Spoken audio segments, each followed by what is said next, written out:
Walk on, for his shadow guides our feet. రెండవ భాగంలో ఇంకా 13 విడిది దగ్గర నుంచి మనం చూసుకోవాలి.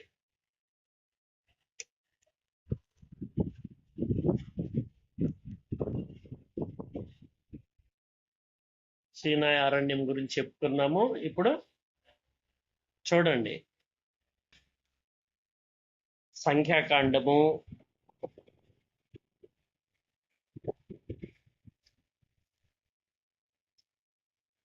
33వ అధ్యాయంలో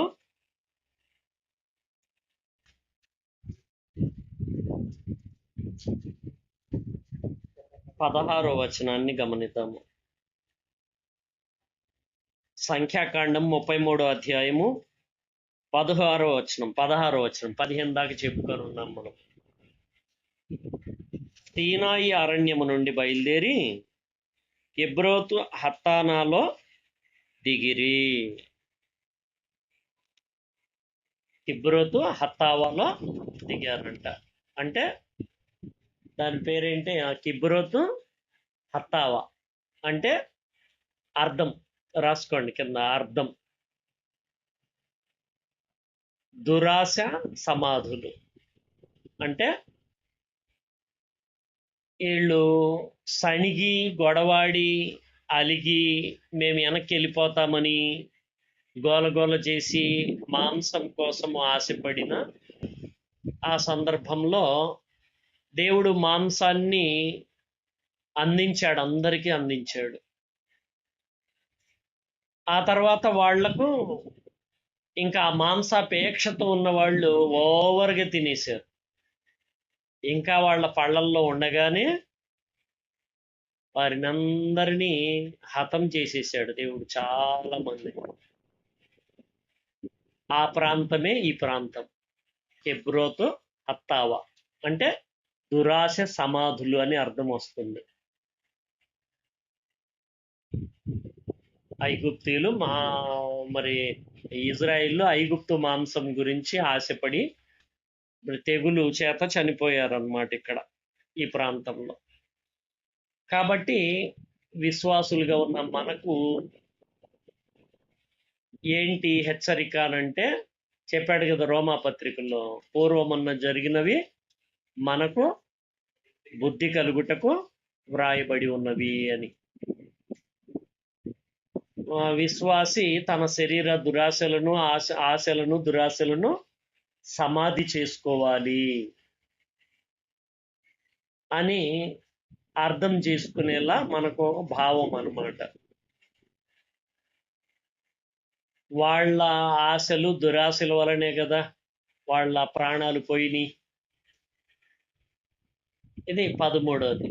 14వది చూడండి తర్వాత. కిబ్రోను హత్తావాలో నుండి బయలుదేరి హజేరోతులో దిగిరి. 14వది ఏంటి? 14 విడిది హజేరోతు. హజేరోతులో దిగారన్నమాట వాళ్ళు. అంటే ఆవరణములు అని అర్థం వస్తుంది, లేక గ్రామాలు అని. ఆవరణములు లేక గ్రామాలు అని అర్థం వస్తుంది అనమాట హజేరోతు అనే మాటకు. హజేరోతు అనే మాటకు అలా. ఇక్కడే మిరియాము అహరోనులు మోషే పెళ్లి చేసుకున్న ఆ స్త్రీ, కూషు దేశపు స్త్రీ విషయమై వీళ్ళు సణిగారు. నీతోనే నీ నోటే మాట్లాడిచ్చాడు దేవుడు, మా నోట మాట్లాడి లేదా అని భేదం పెట్టుకున్నారు ఇద్దరు. అక్క అన్న ఇద్దరు ఒకటయ్యారు మోషేకు వ్యతిరేకంగా. అప్పుడు దేవుడు కల్పించుకొని మిరియాముకు కుష్ఠరోగము శిక్షగా ఇచ్చాడు. ఆ ప్రాంతం అన్నమాట ఇది. అంటే ఇందులో మనకు అవసరమైన నీతి ఏంటి? దేవుని అభిషక్తులను ఆ దేవుని అభిషక్తులకు విరోధముగా ప్రవర్తించకూడదు. చెడ్డవాడైనా కూడా. దేవుని అభిషక్తులు ఎవరు? వాక్యం ఉన్నవారే అభిషక్తులు. అలాగన మాట్లాడితే నష్టాన్ని హెచ్చరికగా, మరి నష్టం కలగజేస్తాడు దేవుడు అని, శిక్షిస్తాడు అని మనము ఈ విడిదిలో మనము పాఠం నేర్చుకున్నాము. మనకు ఒక హెచ్చరిక అన్నమాట. ఇలా మనం కూడా చూడండి, మన ప్రయాణాల్లో కూడా మనము ఎవరో చుట్టాలు వస్తుంటారు, తెలిసిన వాళ్ళు వస్తుంటారు, రోడ్డు మీద ఎవరో ఎప్పుడో సంగతులు గుర్తు వస్తాయి చూడగానే. మనం వాళ్ళు మనతో మాట్లాడిన సంగతులు, మనం వాళ్ళతో మాట్లాడిన సంగతులు, వాళ్ళ గర్వం కానీ వాళ్ళ మంచితనం కానీ ఫలానా ఫలానా ఫలానా మనకు టక్ టక్ మని గుర్తొస్తూ ఉంటాయి ఆ మనుషులు చూడంగానే. అంటే మనము జీవిత ప్రయాణంలో ఉన్నాం. మనం ఆ శరీర ఏమన్నాడు, ఆత్మకు విరోధముగా పోరాడు శరీరాశలను విసర్జించాలి. మనము యాత్రికులమును పరదేశంలో ఉన్నామని ఎరిగి ఆత్మకు విరోధంగా పోరాడే శరీరాశలను విసర్జించాలి అని మనకు తెలియపరుస్తుంది అన్నమాట. అర్థమవుతుందా? తర్వాత చూడండి 19వ వచనము. 19 రిత్నాలో నుండి బయలుదేరి రిమ్మోను పారేషులో దిగిరి.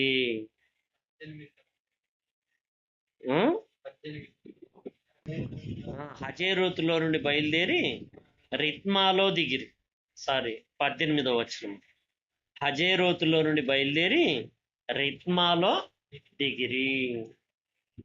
రిత్మా అంటే జనప వృక్షం లేదా బంధకం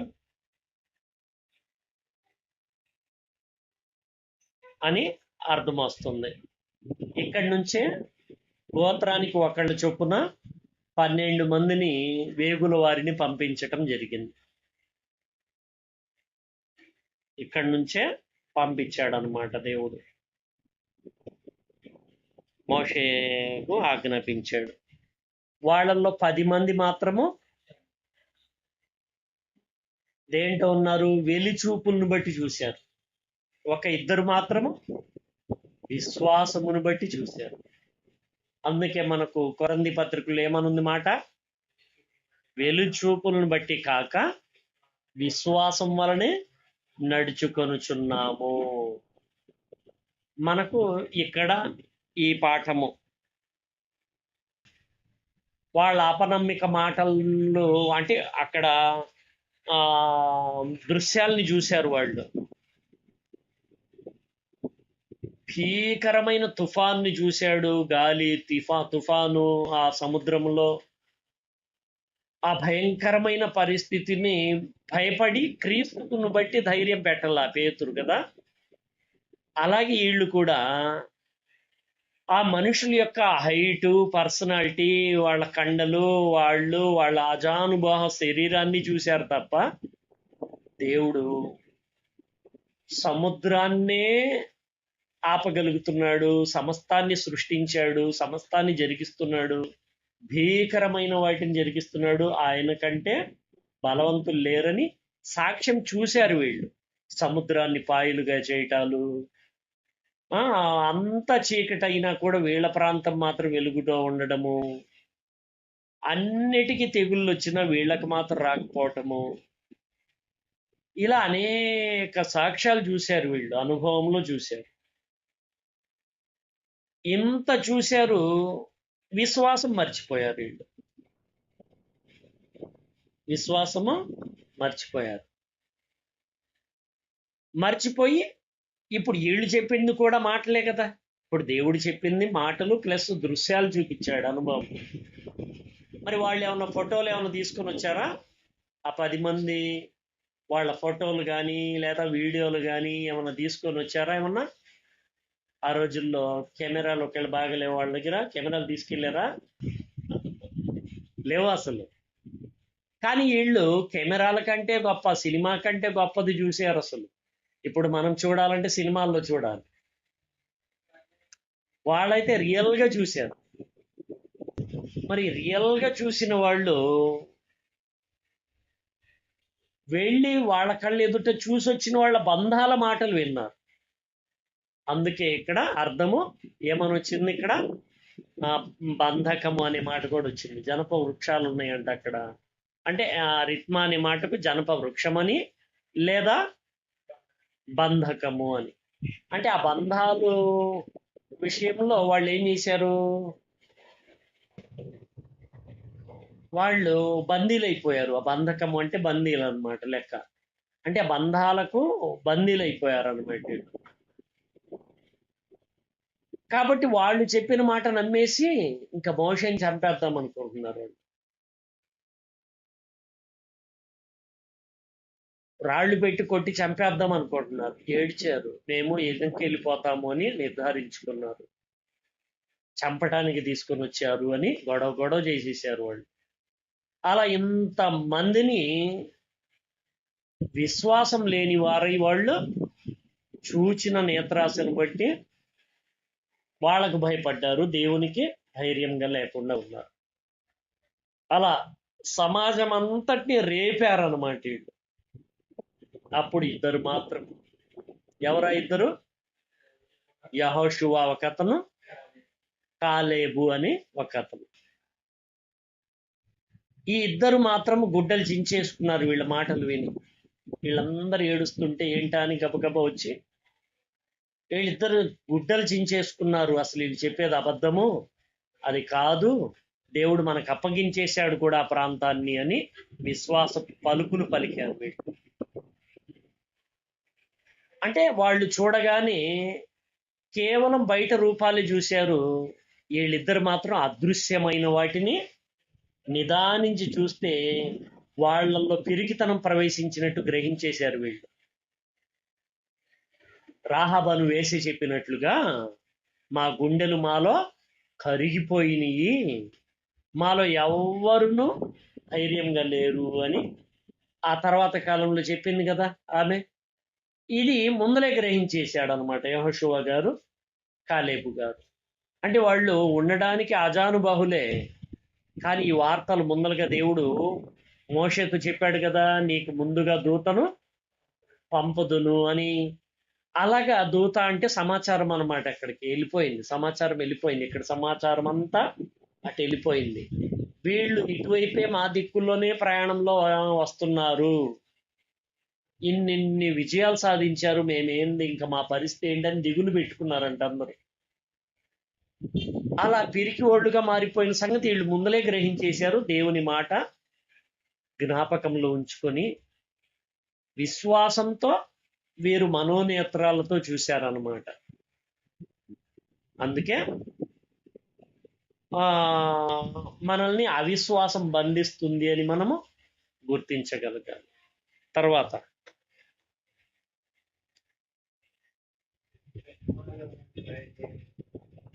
రిత్మాల్లో నుండి బయలుదేరి 19వ వచనము, రిమ్మోను పారెసులో దిగిరి. రిమ్మోను పారెసులో దిగిరి అంటే కుళ్ళిపోయిన దానిమ్మ అంట. దానికి అర్థం వస్తుంది. అంటే పైకి బాగా కనబడిద్ది కదా దానిమ్మ అనేది, బయటికి కుళ్ళిపోదు, బయటికి మాత్రం నిగనిగలాడుతూ బాగా ఉండిద్ది. ఇక్కడి నుంచే నిశ్శబ్ద వాతావరణం వచ్చేసింది వాళ్ళ జీవితాల్లోనికి. ఎందుకంటే వాళ్ళ మాటలు నమ్మి అందరూ ఏడిచి అందరూ రోడ్సయ్యారు, ఒక ఇద్దరు తప్ప అందరూ. అప్పుడు దేవుడు వాళ్ళందరికీ మరణ శాస్త్రం రాసేసాడు. ఒక్కళ్ళు మిగలరు, మీరు మీ పిల్లలు మాత్రమే అక్కడికి ప్రవేశిస్తారని చెప్పేసి ఉన్నాడు. అర్థమవుతుందా?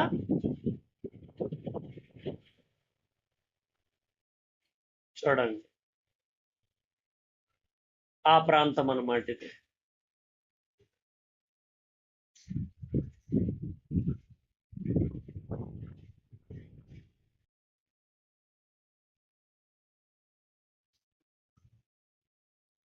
ఆ, తర్వాత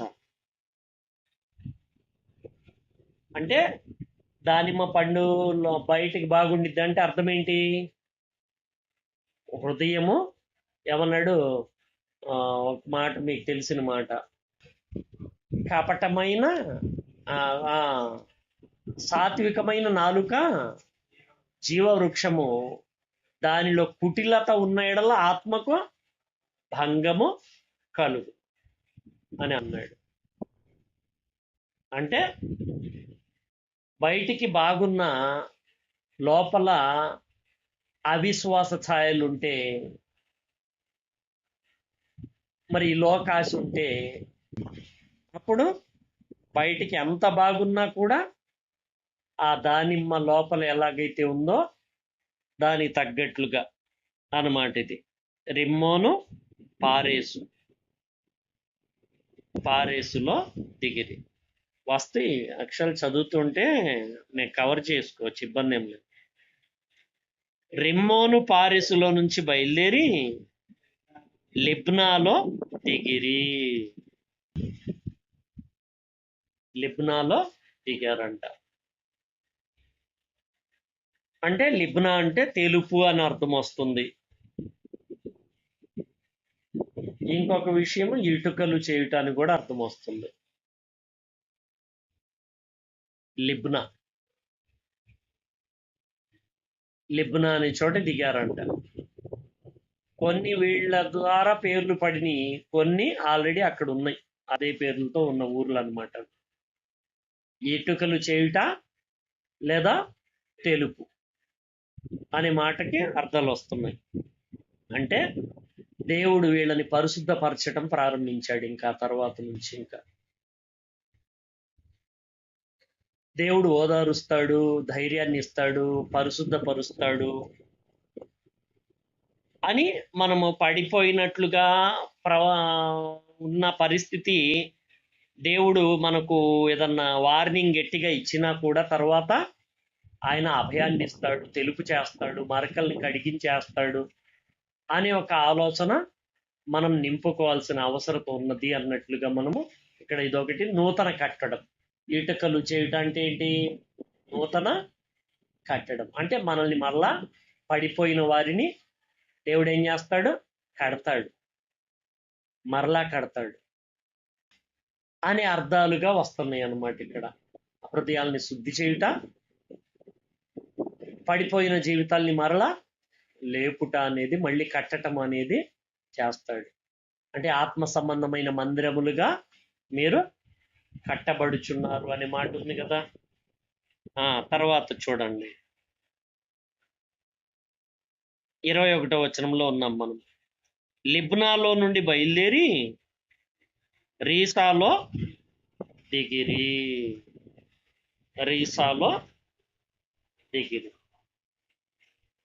ఎక్కడ దిగారంట? రీసాలో. అంటే అర్థము రాసుకోండి, పాడు చేయబడినది లేదా నీటి బిందువులు. రెండు అర్థాలు వస్తాయి సందర్భాన్ని బట్టి అన్నట్లుగా ఈ మాటకు. అంటే హెబ్రీ భాషలోని అన్నమాట ఎన్ని పేర్లు. అంటే మూలము హెబ్రీ భాషే కదా బైబిల్కి.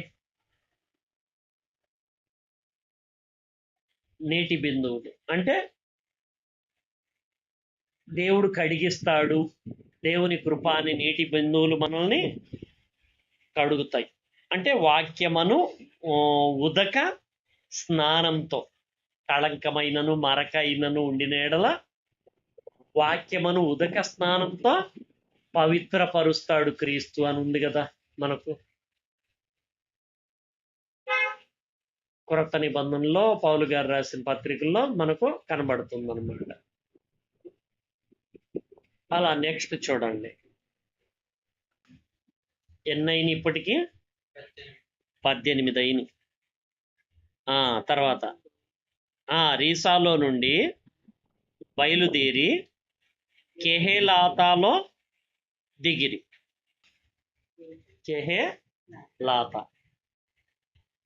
అంటే కెహేలాత అంటే మహాసభ, గుంపు కూడటం. మహాసభ లేదా గుంపు కూడటం. ఇక్కడ ముగ్గురు ఎదురు తిరిగారు. అహరోను యాజకత్వం మీద కన్ను వేశారు. కోరహు, దాతాను, అభిరామ్. ఈ ముగ్గురు తిరుగుబాటు చేసిన ప్రాంతం అన్నమాట. మేము పరిశుద్ధులమే, మేము లేవీయులమే, మీ మాటే వినాలా అని మోషే మీద, అహరోను మీద ఎదురు తిరిగిన, దేవుడు ఇచ్చిన నాయకత్వం మీద ఎదురు తిరిగిన, తిరుగుబాటు, విరోధంగా తిరుగుబాటు చేసిన వాళ్ళు. ఇక్కడ నోరు తెరిసింది భూమి.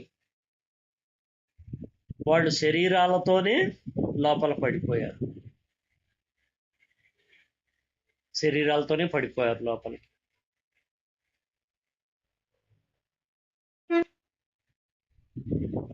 అక్కడ పాతాళంలో పడిరి అనే మాట ఉండిద్ది. పాతాళం అంటే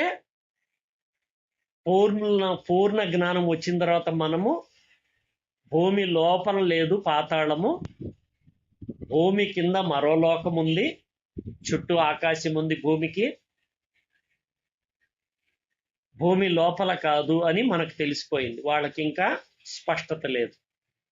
అయితే వాళ్ళు గూఢార్థంతో చెప్పారు. మోషే గారికి తెలుసు విషయం. గూఢార్థంతో అంటే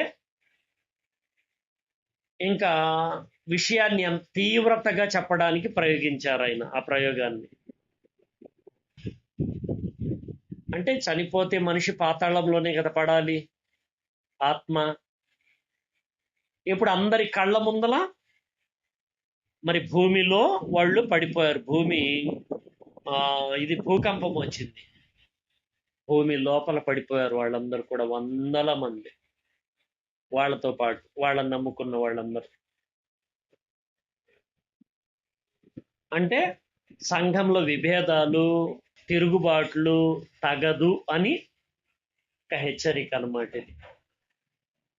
నీకే తెలుసు ఆ వాక్యము, నీ మాట వినాలా అని తిరుగుబాట్లు, ఆ భేదాలు ఉండకూడదు అని మనకు ఈ 19వ విడిది మనకు పాఠం నేర్పుతుంది. నెక్స్ట్ చూడండి, తర్వాత చూడండి.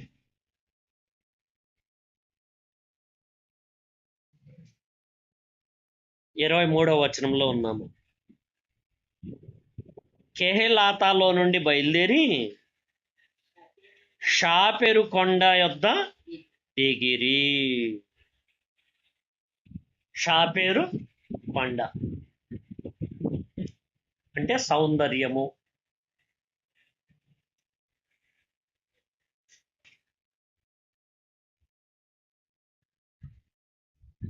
లేదా ప్రకాశము.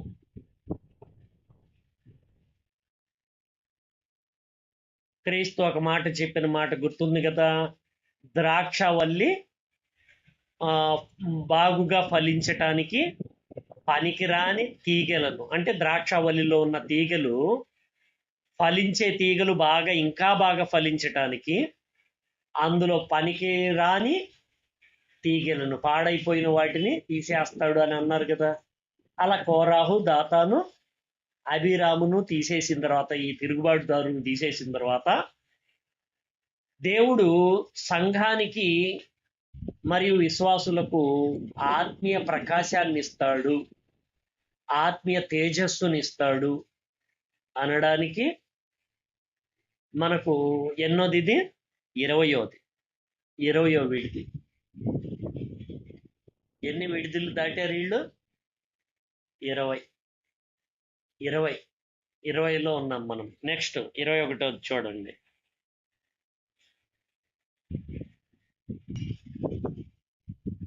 24వ వచనంలో ఉన్నాం మనం.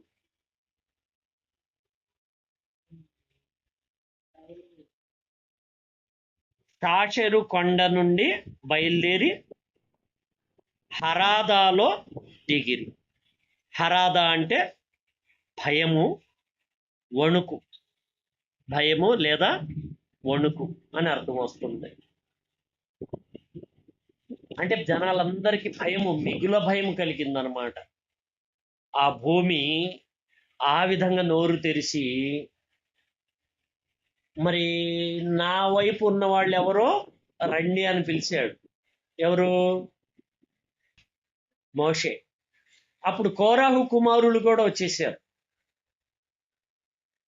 కోరాహు కుమారులు కూడా వచ్చేసారు. ఆ రాని వాళ్ళు, ఆ ముగ్గురు తాలూకు ఉన్న వాళ్ళందరూ ఏమైపోయారు? అందులో పడిపోయారు. అది చూసిన వాళ్ళందరిలో మిగుల భయం కలిగింది, మిగుల భయం. అప్పుడు వాళ్ళు మనకు కొలసి పత్రిక, మనకు ఫిలిప్పి పత్రికలో మీరు ఎప్పుడు చూస్తుంటారు 2:12లో, భయముతోనూ వణుకుతోనూ సొంత రక్షణను కొనసాగించుకోండి అని అన్నాడు కదా. స్వయం ఆసక్తి కలిగి సొంత రక్షణను కొనసాగించుకోమన్నాడు. ఆ విధానం, ఆ విషయాన్ని మనకు ఈ హారాధ అనేది దేవుని తీర్పులను చూసినప్పుడు విశ్వాసికి కలిగే దైవ భయము, వణుకు రక్షణకు కారణమైనట్లుగా మనకు కనబడుతుంది హారాధ. నెక్స్ట్ చూద్దాము. చూడండి,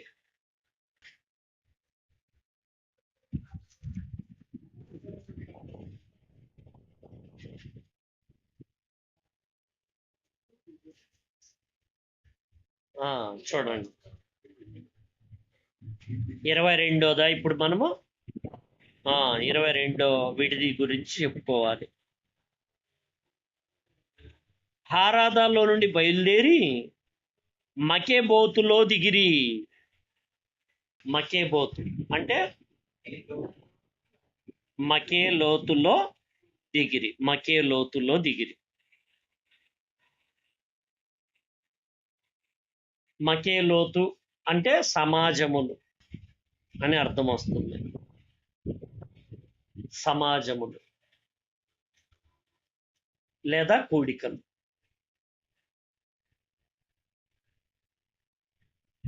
దేవుడు మళ్ళీ వీళ్ళని సమాజంగా కలిపి ఆరాధనలో నడిపించిన ప్రాంతం అన్నమాట అది. ఆరాధనలో నడిపించాడు, వాళ్ళలో మళ్ళీ ఐక్యతలు కలిగించాడు. ఆ విధంగా మనకు ఇక్కడ ఒక ఆలోచన మనకు అందిందన్నమాట. అంటే సమాజంగా కూడుకొనటం కొందరు మానుకున్నట్లు మీరు మానుకోవద్దు అని అన్నాడు కదా హెబ్రీ పత్రికలో.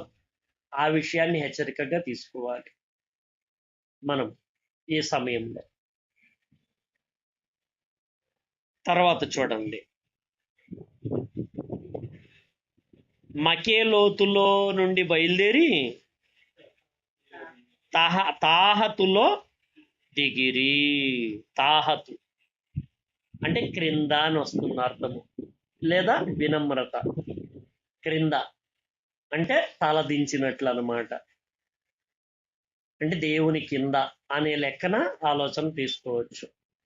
దేవుని పాదాల క్రింద తగ్గించుకొని జీవితాన్ని నేర్చుకోవటము అనేది గర్వాన్ని విడిచిపెట్టే స్థలం అని అర్థంగా తీసుకోవచ్చు మనం. వాళ్ళ గర్వాల్ని విడిచిపెట్టిన స్థలం. ప్రతి చోట వీళ్ళని నడిపించింది ఎవరు అనుకుంటున్నారు?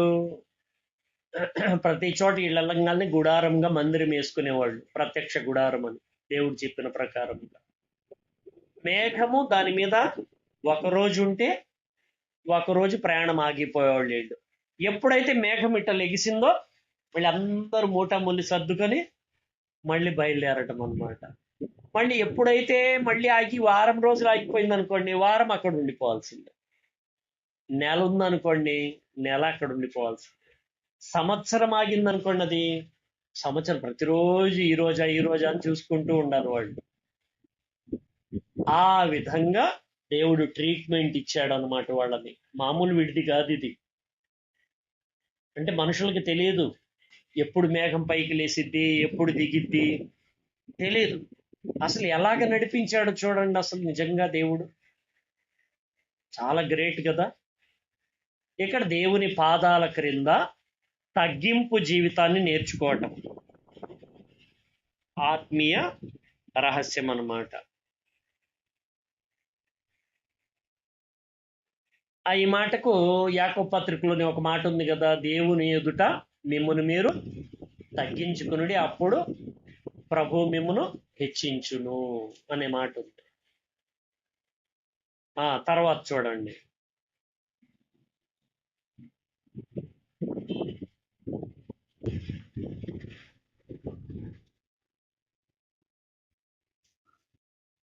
తాహతులో నుండి బయలుదేరి తారహులో దిగిరి.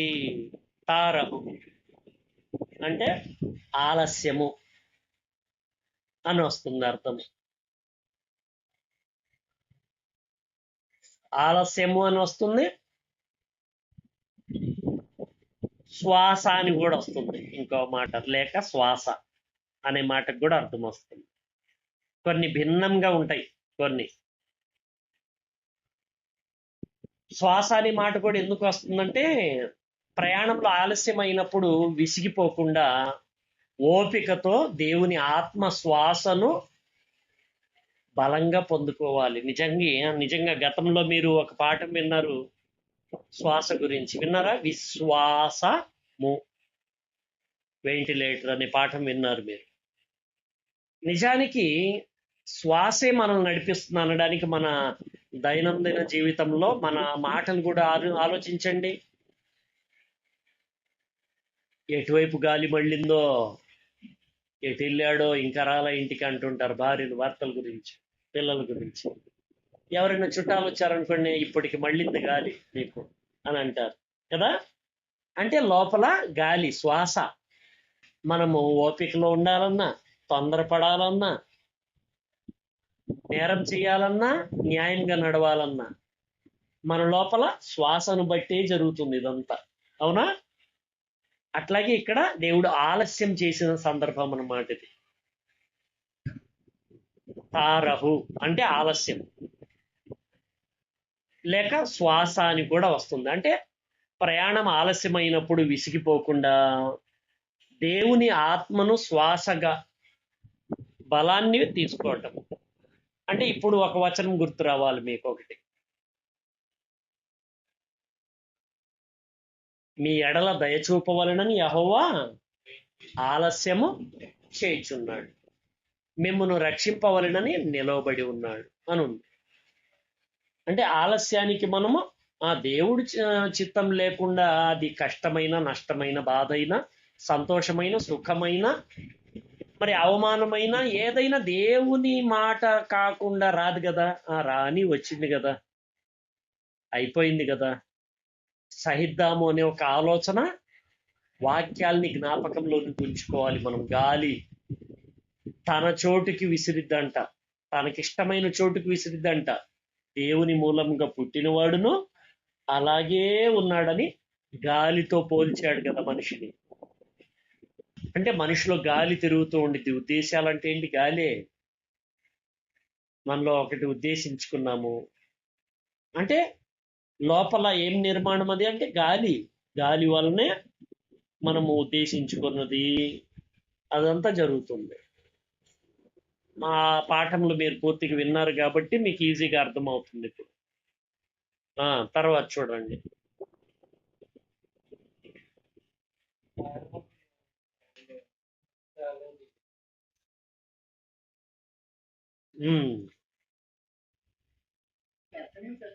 ఆరహులో నుండి బయలుదేరి మిత్కాలో దిగిరి. మిత్కా అర్థం రాసుకోండి, మధురము అని వస్తుంది అర్థం. మధురము అంటే ఓపిక మనము ఉంచి, నష్టమైన, కష్టమైన, బాధ అయిన దేవుని మాట కోసం దేవుడు చెప్పేశాడు కదా ముందలే, ఎవడైనా నా యొద్దకు వచ్చి తనకున్నదంతయు నష్టపడని ఎడల నాకు శిష్యుడు కాడు అని చెప్పేశారు కదా. కాబట్టి మనకి ఏదన్నా నష్టమో కష్టమో ఏదన్నా వచ్చిన అవమానం నిర్లక్ష్య పెట్టాడు క్రీస్తు. క్రీస్తు వైపు చూస్తూ ఓపికగా నడవండి అని కూడా చెప్పాడు. ఇలాగ మనము ఆలస్యమైన, కష్టమైన, నష్టమైన, బాధ అయినా ఎదురు తిరగక,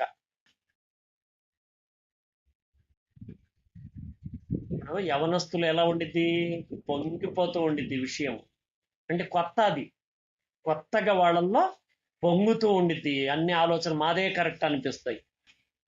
పెద్దవాళ్ళు, యవనం దాటిపోయిన వాళ్ళు ఎలా ఉంటాయి, ఇలాంటి అనేక మారుల అనుభవంలో కష్ట నష్టాలు, దుఃఖాలు, సుఖ సంతోషాలు, వాటి విధానాలన్నీ అలవాటైపోయి ఉంటాయి. వీళ్ళు ఉడుకు రక్తంగా ఉండి ఆవేశంతో గబాలన కొన్ని నిర్ణయాలు తీసుకుంటూ ఉంటే పెద్దలు అణుస్తూ ఉంటారు. అందుకే యవనస్తులు తొందరపడకూడదు. అందుకే దేవుడు ఏమన్నాడు యవనస్తుల గురించి, ఏమన్నాడు, బూడిదలో మూతి పెట్టుకొని మౌనంగా కూర్చోవాలి, ఇది దేవుడు పెట్టిన కాడి అని అన్నాడు. యవనస్తులు అనే మాట యవనస్తుల మీద ఇది యెహోవాయే ఈ కాడి పెట్టాడని ఉంటుంది మనకు. అవునా? కాబట్టి మనం ఏం చేయాలి, మన యవనంలో మనకేదో ఆలోచనలు వస్తాయి, ఇదే కరెక్ట్, ఇదే కరెక్ట్, ఇదే కరెక్ట్ అన్నట్లుగా పెద్దలతో పోట్లాడతాము. ఈ సమయంలో మనము ఇంతకు ముందల విడిదిలో మనకు దేవుడు ఓపిక నేర్పించినట్లుగా ఆ ఓపికను మనము ఆ నష్టాన్ని, ఆ కష్టాన్ని, ఆ అవమానంను ఎదుర్కొని పెద్దలకు లోబడి ఉండుడి, తల్లిదండ్రులను సన్మానించుడి, మీకు దీర్ఘాయుషు అని మొదటిగా వాగ్దానంలో మొదటిది అని ఇవన్నీ పెట్టి ఉన్నాడు. కాబట్టి ఇవన్నీ విన్న తర్వాత మనం ఓపిక పెడితే మన యవనాన్ని ఎలా మారుస్తాడంట దేవుడు, మధురంగా మారుస్తాడు. అంటే ఇక్కడ ఉన్నది ఇప్పుడు యవనస్తులే. ఎందుకంటే పెద్దలకు వార్నింగ్ అయిపోయింది కదా, ఇంకా వాళ్ళు బతకరు, ఖచ్చితంగా చచ్చిపోతారు. ఇప్పుడు ప్రిపేర్ చేస్తున్నాడు అనమాట పిల్లల్ని దేవుడు, యవనస్తుల్ని. ఈ యవనస్తులతో చెప్తున్నాడు అనమాట, ఇది మీరు నిమ్మళమించాలి, పెద్దలకు లోబడి ఉండాలి. వాళ్ళు నాకు శత్రువులుగా ప్రవర్తించినా మీ మేలు కోరే వాళ్లే కదా వాళ్ళు, తల్లిదండ్రులు అని అక్కడ. అదిగాక వాళ్ళు ఎంతగా దేవునికి విరోధంగా చేసినా మళ్ళీ తర్వాత పశ్చాత్తాపాలు పడినవి కూడా ఉంటాయి. అయితే భూమి ఒక్కటే, మరణం ఒక్కటే కాదు కదా దేవుడికి తెలిసింది. దేవుని ఉద్దేశంలో రెండో మరణం అనేది ఒకటి ఉంది. భూమి మీద మోషేని తీసేసాడు, అహరోను తీసేశాడు. అయితే వాళ్ళు పరదేశం చేరలేదా? చేరినట్లుగా మోషే డైరెక్ట్ గా ఆడి నుంచి వచ్చినట్లుగా మనకు కనబడుతున్నాడు. అంటే భూమి మీద మరణాన్ని మనము దృష్టించకూడదు. వీళ్లకు నేర్పుతున్నాడు అన్నమాట దేవుడు. ఈ యవనస్తుల్ని మధురంగా మారుస్తున్నాడు వాళ్ళని. అర్థమైందా? ఈ మా పిల్లలు కొల్లబోడతారు, కొనిపోబడతారు, వీళ్ళని బానిసలుగా తీసుకుని వెళ్ళిపోతారని భయపడుతున్నారు కదా మీరు. ఎవరి గురించి అయితే మా పిల్లలు అని మీరు భయపడుతున్నారో వాళ్ళు మాత్రమే ప్రవేశిస్తారు. 20 సంవత్సరాలకు పైబడిన వాళ్ళందరూ పోతారని చెప్పి అనేసాడు, పైన వయసు వాళ్ళు. అలా వీళ్ళు అందరూ ఇక ఈ విధంగా యవ్వనంలోనికి ప్రవేశించిన వాళ్ళు అన్నమాట. అలాంటి వారిని గూర్చి ఇక్కడ దేవుడు ఏం చేస్తున్నాడు, తగ్గింపు, ఓపిక, తర్వాత దేవుడు జీవితాన్ని మధురముగా, మళ్ళీ ఆత్మీయ మధురత్వాన్ని, సంతోషాన్ని ప్రసాదిస్తున్నాడు అనేది మనము ఈ విడుదలలో మనము గుర్తుపెట్టుకోవాలి. ఎన్ని విడుదలైనవి మనకు? 25 అయినాయి. ఎన్ని? 25 అయినాయి. ఇప్పుడు చూద్దాం ఇంకొకటి.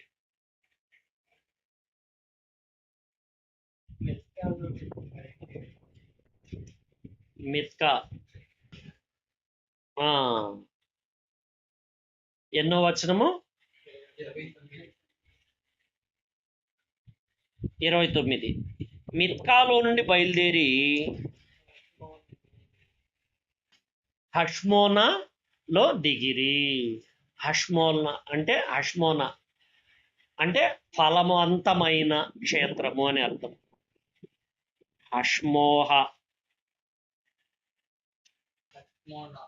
హష్మోనాలో దిగిరి అంటే ఫలవంతమైన క్షేత్రము లేదా కురవు అని అర్థం వస్తుంది.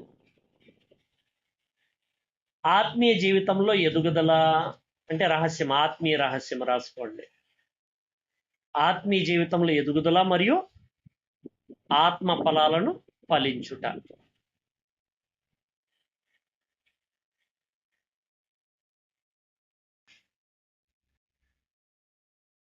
అర్థమవుతుందా?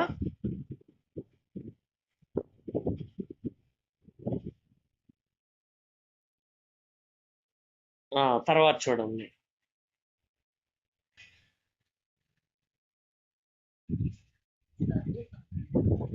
చదవండి. హష్మోనాలో నుండి బయలుదేరి మొఫేరోతులో దిగిరి. మొసేరోతులో దిగిరి అంటే బంధనములు లేదా క్రమశిక్షణ. 2 మాటల అర్థాలు వస్తున్నాయి. బంధనములు, క్రమశిక్షణ.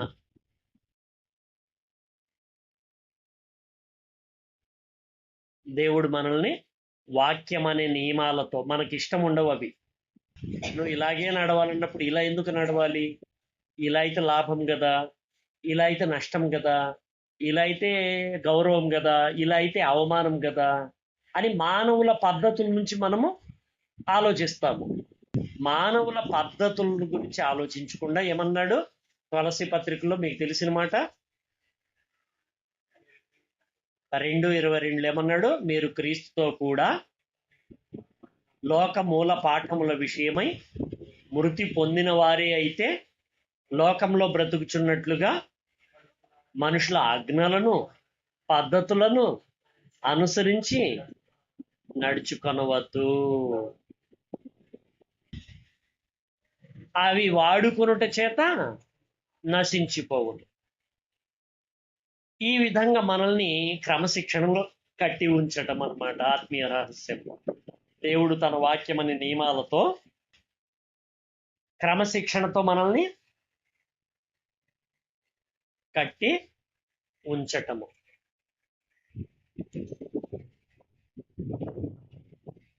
ప్రియమైన దేవుని పిల్లలారా, గుర్తు పెట్టుకోండి, ప్రతి విడిది కూడా మనకు ఒక ప్రత్యేకతను, అసలు అంత గొప్ప శక్తిని దేవుడు ఉపయోగించాడు, ఖర్చు పెట్టాడు అని అంటే అసలు అందరూ చూసేది సూర్యుడిలో నుంచి వెలుగు, కానీ దేవుడు వాళ్లకు మేఘాల్లో నుంచి వెలుగు చూపించాడు. అంటే అది అసలు ఎంత వండరు. అలాగే వీళ్ళు ఎప్పుడు బయలుదేరాలంటే అప్పుడు బయలుదేరడానికి అసలు ప్రత్యక్షంగా ఆ మందిరం మీదకి వచ్చి మేఘం ఆగటం ఏంది, అసలు చాలా గొప్ప కదా. అంటే దేవుడు ఎంత ఖర్చు పెట్టాడు అని అంటే అది ఎంత ఇంపార్టెంట్ అయి ఉంటే అన్ని విడుదలు తీసుకుని వెళ్ళాడు. అర్థమవుతుందా? అవునా? అంటే దేవుడు ఈ 42 విడుదలు మళ్ళీ ఇలా వివరించి ప్రతీది కూడా రాయించి పెట్టేశాడు మన పాఠాల కోసం. అంటే దేవుడు ఎంత దూరదృష్టితో ఆలోచించాడు. అర్థమవుతుందా? నెక్స్ట్ చూడండి.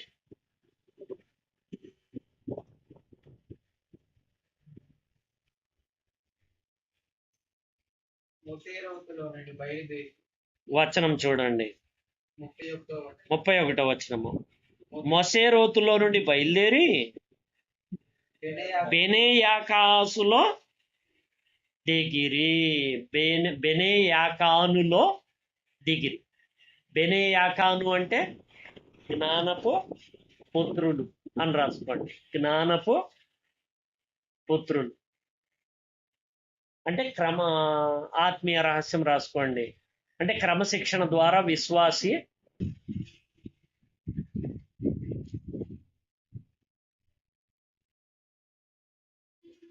క్రమశిక్షణ ద్వారా జ్ఞానపుత్రులను రాసుకున్నారా? ఆత్మీయ రహస్యము క్రమశిక్షణ ద్వారా విశ్వాసి లోకంలో దేవుని జ్ఞానం కలిగిన దేవుని కుమారుడిగా మార్చబడటం. అర్థమైందా? ఎన్నైనా ఇప్పటికీ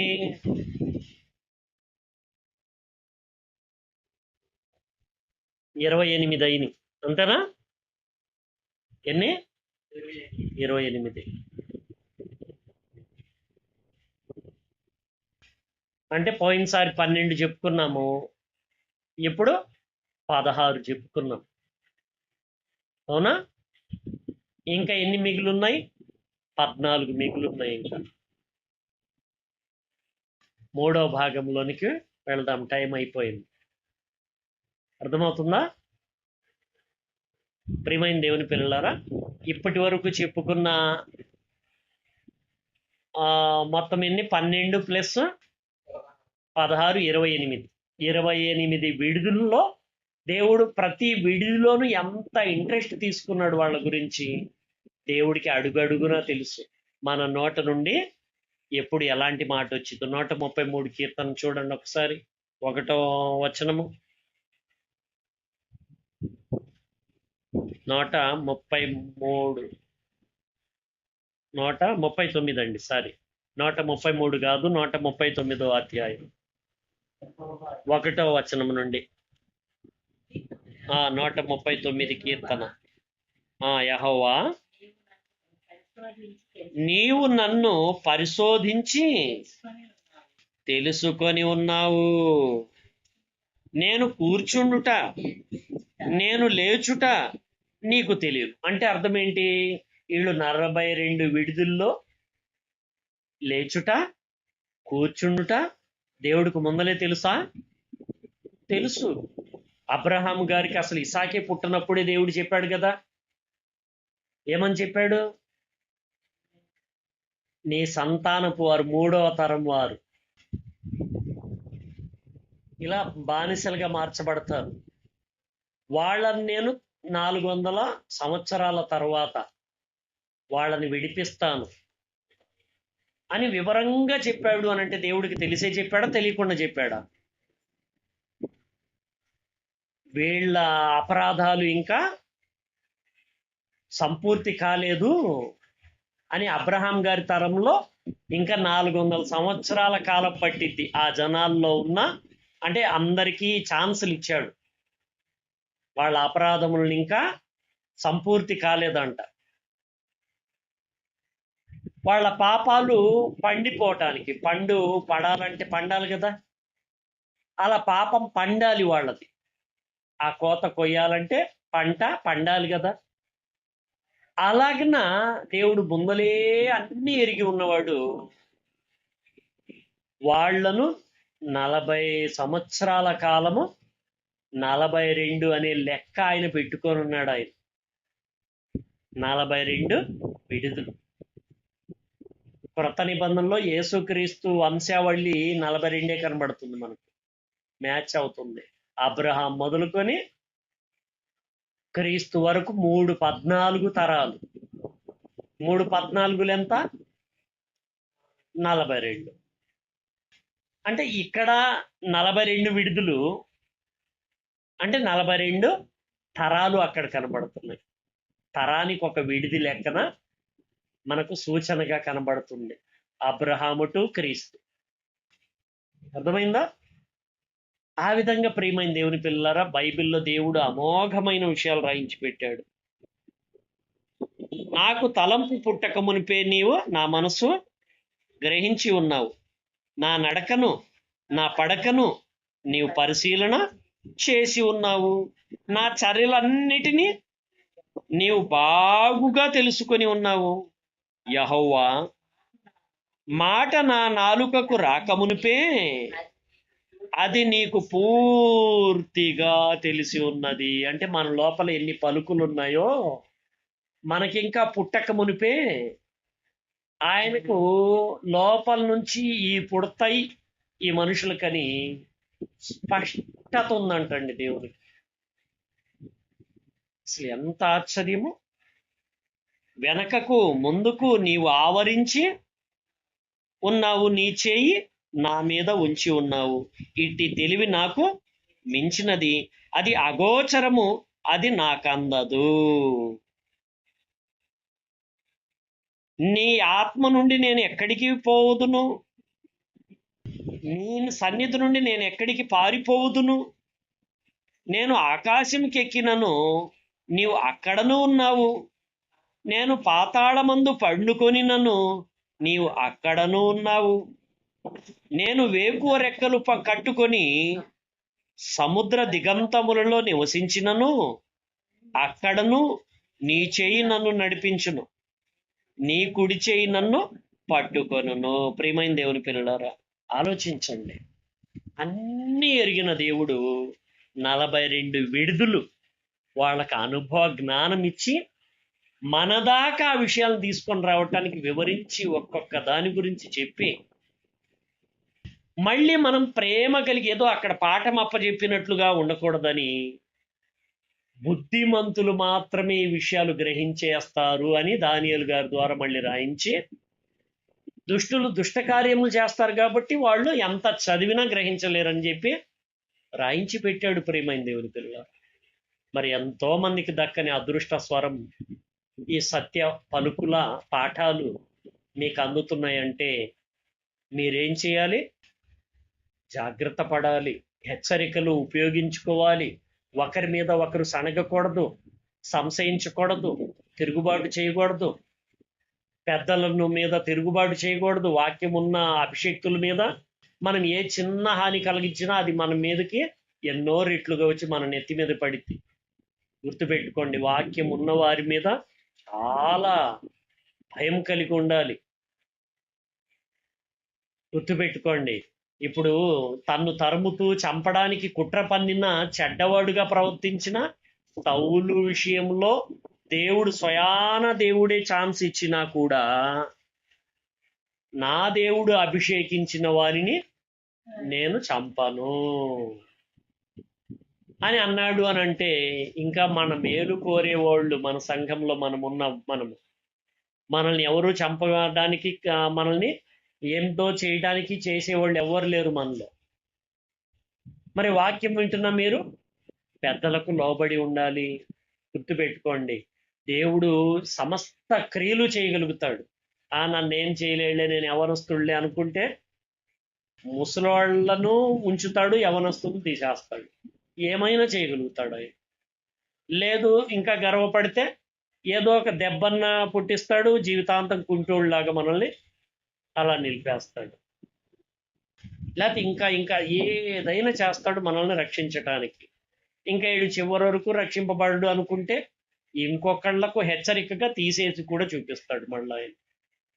కాబట్టి ప్రియమైన దేవుని పిల్లరా, అన్నీ తెలిసిన దేవుని యొద్ద మనం ఆటలాడుకున్నట్టు మనం ప్రవర్తించకూడదు. పెరుపులాటలాడుకొను పిల్ల కాయలను పోలి ఉన్నారని శాపవచనం మన మీద రానియకుండా సంఘములో మనము అభిషక్తులు, అందరూ వాక్యం విన్న వాళ్ళందరూ ఎవరు? అభిషక్తులు. ముఖ్యంగా యవనస్తులైన వాళ్ళ కోసమే ఇదంతా. 42 విడుదలు ఎవరికి జరిగింది? ఎవరి కోసమో? యవనస్తుల కోసం. మరి ముసలోళ్ళు ఇద్దరే మిగిలారు, యెహోషువ, కాలేబు.